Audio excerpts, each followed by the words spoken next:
You passed your NCLEX, created your resume, you did some research, and you're ready to get that job. But you are not ready. And you got that interview coming up that you've been waiting for. You have read a little bit of questions and you feel like you're prepared, right?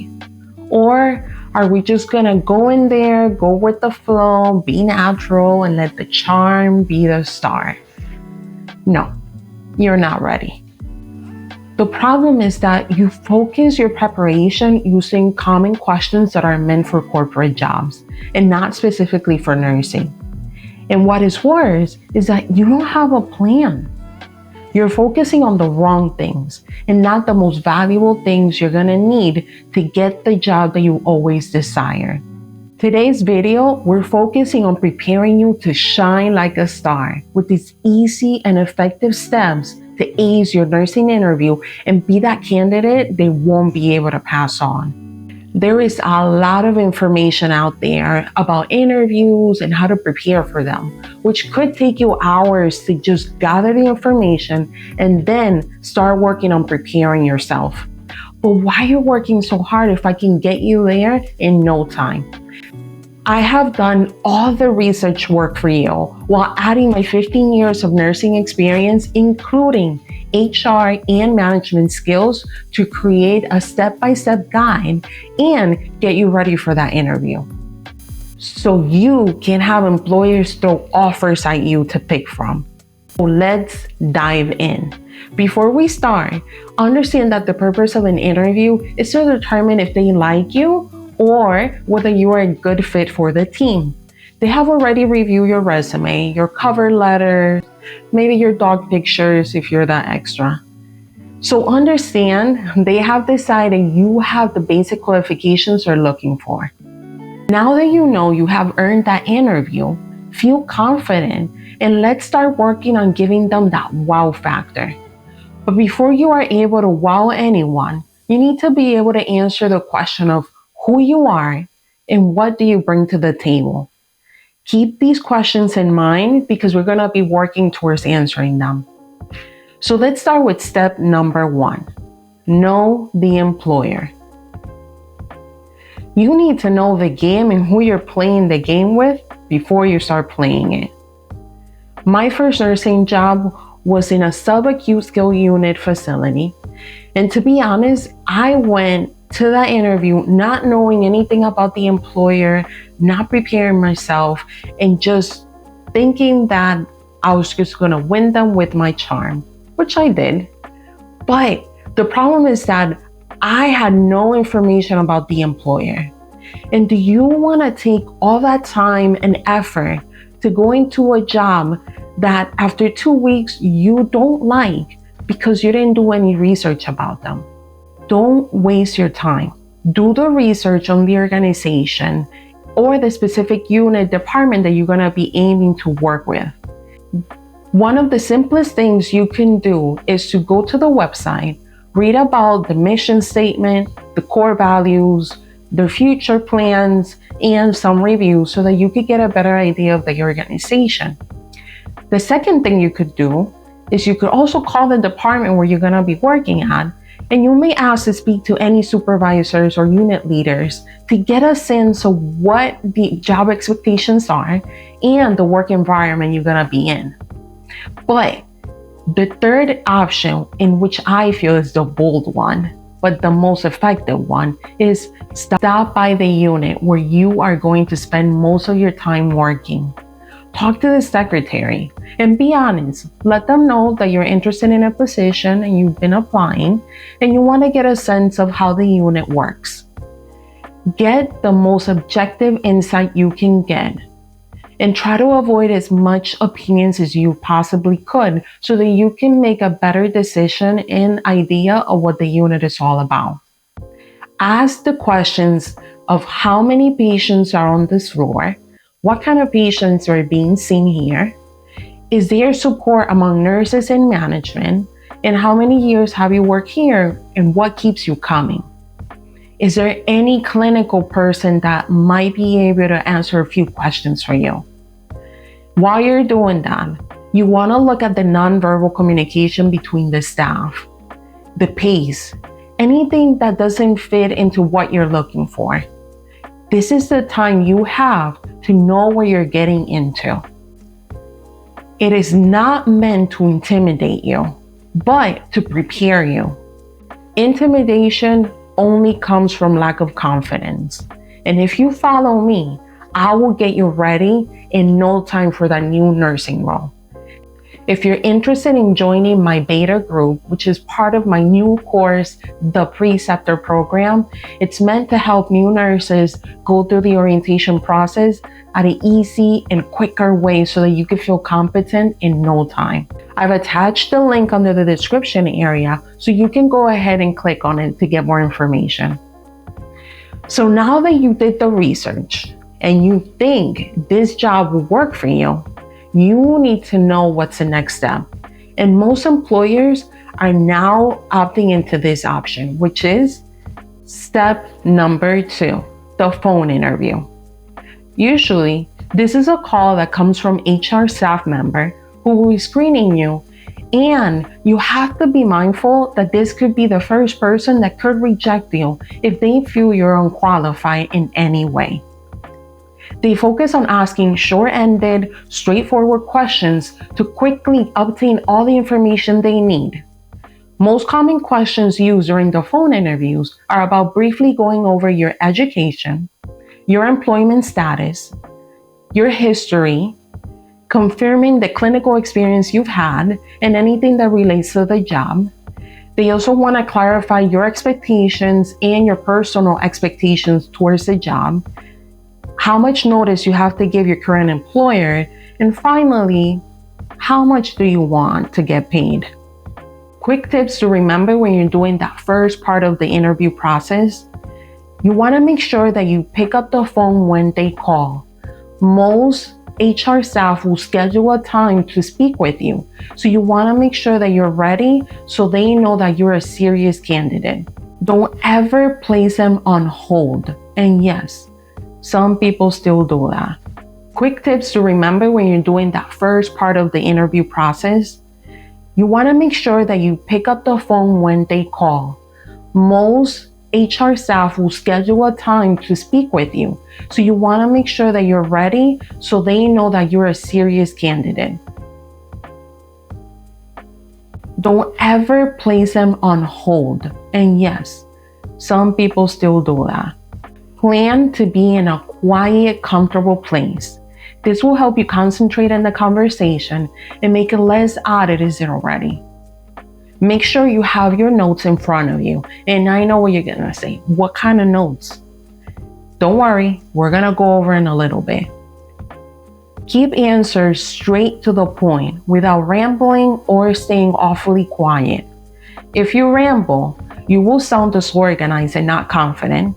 And if you stay quiet and provide just quick, short answers, this will send that signal that you're not being fully qualified for the job because you don't have enough context to discuss with them.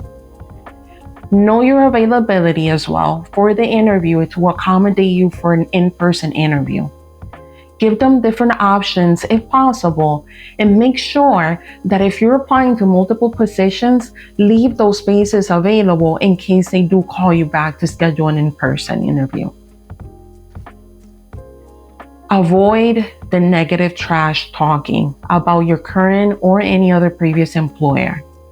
This will convey a sense of problematic drama-type behavior, aka drama queen or king, that no employer wants to deal with. You're sick of the job, telling them that you are sick of the job. Favoritisms all the time. They are too much when I come in late. Telling them you are. Don't like them. And they don't like me because I speak my mind. They're just stupid, and I can't deal with stupidity. It's not the way to go. Now that you completed the interview and you have confirmed once again that you have the basic qualifications for the job, now we have to continue getting you ready. And that brings us to step number 3, the 5-minute rule. As you prepare for the next interview, remember this. Most employers will determine if they like you and if they want to hire you within the first 5 minutes of the interview. Therefore, you want to practice and remember to focus on these 3 simple things within those 5 minutes. Pay attention to the appearance. How you're dressed and groomed is the first part of first impressions. If you dress to impress, then you are winning. Number 2 is body language. Give them a firm handshake, good posture, good eye contact. Don't do this.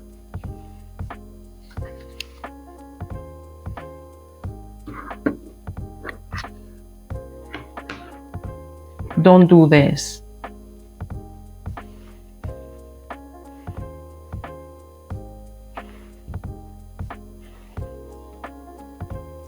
No.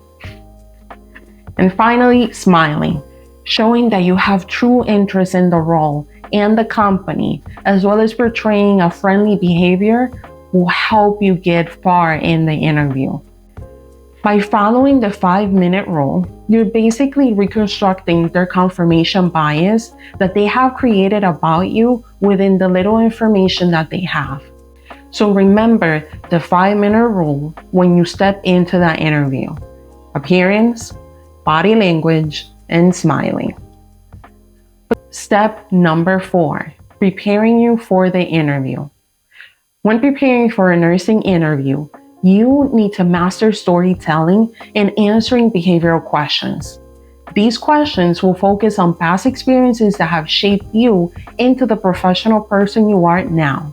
However, at the time of the interview, you can't take too long to come up with answers because no manager wants to wait there for you to remember a time when you dealt with a difficult patient. Time is money, and you don't want to look unprepared.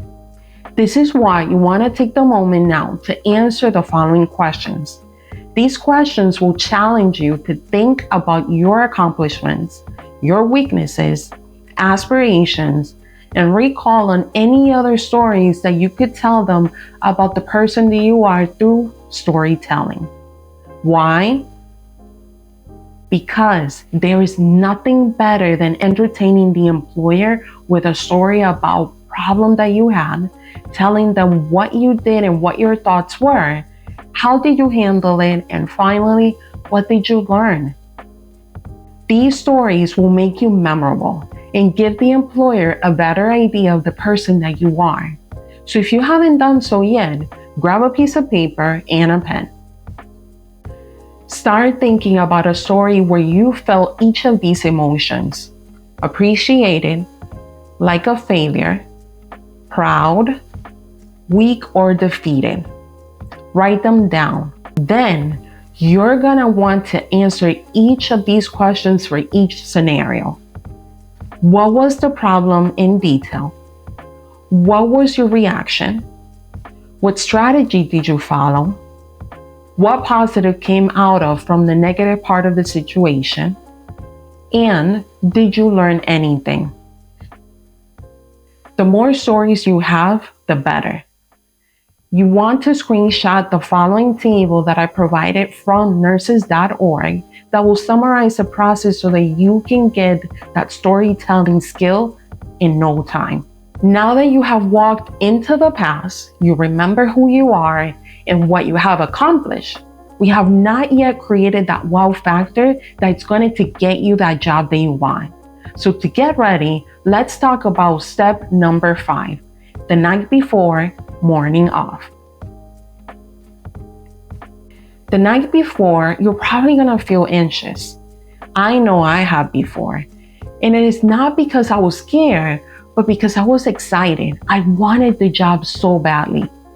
It is normal to feel anxious, excited, scared.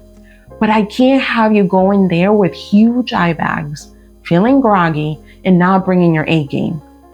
Understanding fear comes from not knowing, because ultimately, you don't know who you're gonna be meeting, you don't know their personalities, or the process of the interview. However, so far, we have prepared you with the right tools. So this is what you're gonna do the night before to avoid looking like a mess. Practice deep breathing exercise. Try the belly breathing. Put a hand in your chest, another one in your belly, and you want to continue focusing on breathing in and out while just moving your belly. Continue doing so until you feel calm. The other things that you could do is try the 4-7-8 method, which you breathe in for 4 seconds, you hold it for 7, and you breathe out for 8 seconds. Or you could do the 4x4, breathe in for 4, breathe out for 4. And again, continue doing so until you feel nice and calm. The other thing I want you to do is take a nice, relaxing shower or fill the bathtub. You want to try to listen to music, watch TV, anything that will distract yourself. Hydrate well the day before and stop drinking fluids at least 3 hours before you go to bed so you don't have to be waking up in the middle of the night constantly. Go to bed 8 hours before having to get up. Turn off all your devices 2 hours before bed. And in the meantime, try to read a book or a journal, whatever is in your mind, whatever you fear at that moment. And understand that whatever you're fearing, it's not real. It's all in your head. Go for a walk the morning of the interview for about 20 minutes. This will allow you to burn some of the jitters, provide you with some vitamin D so you can feel energized and clear your mind to stay sharp. If you want, you can review the answers you created with the specific questions that we talked about before. Or you could just look in the mirror and say, I am ready. I got this. Because you do. Now we get to the moment of truth. Step number 6, the in-person interview. First, celebrate. You didn't get rejected by HR.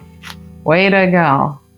That means that you have proven so far that you have met most or some of the qualifications for the job, and now it's all about the employer finding out if they like you and if you are the right fit for the team.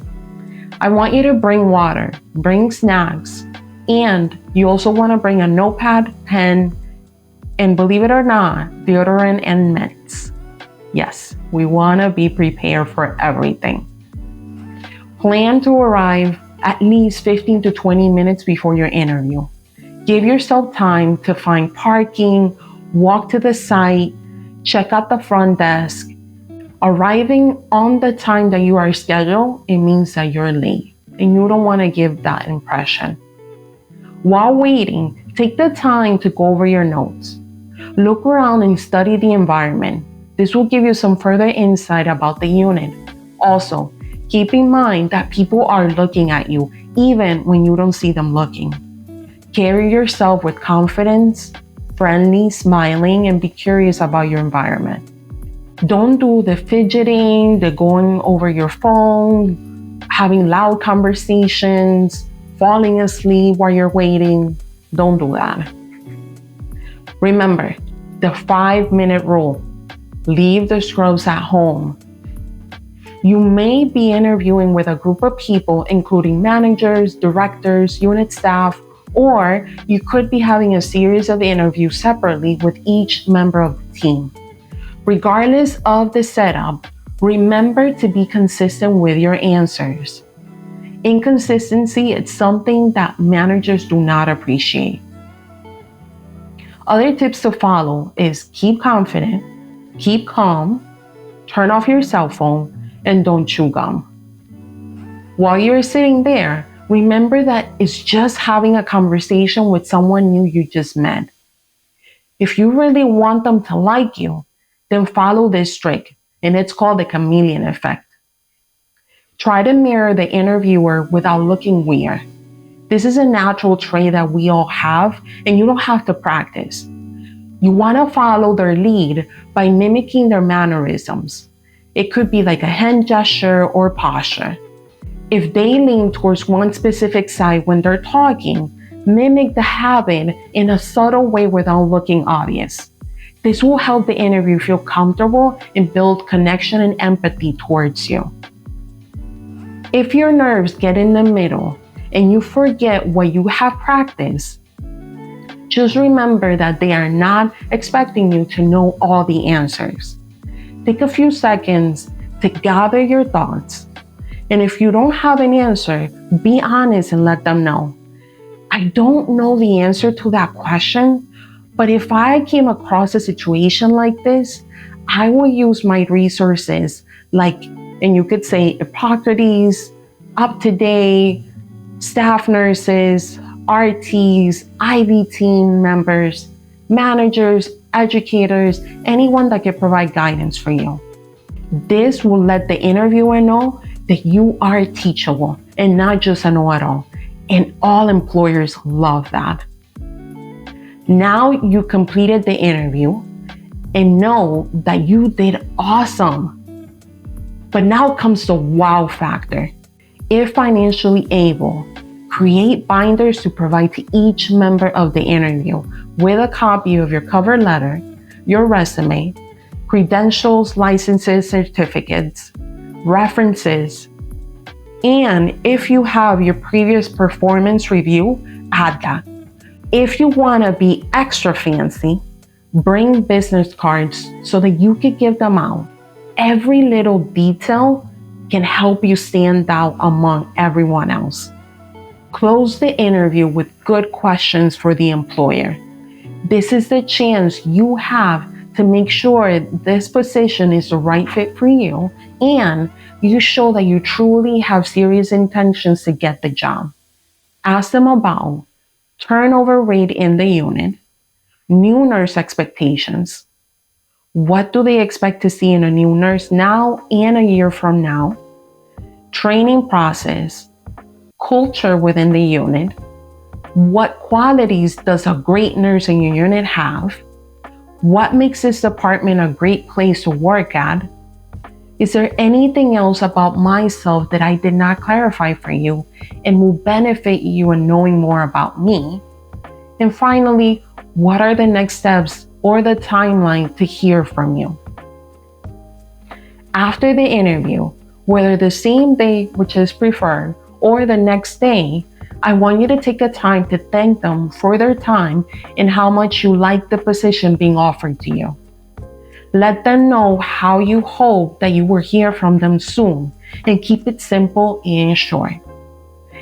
If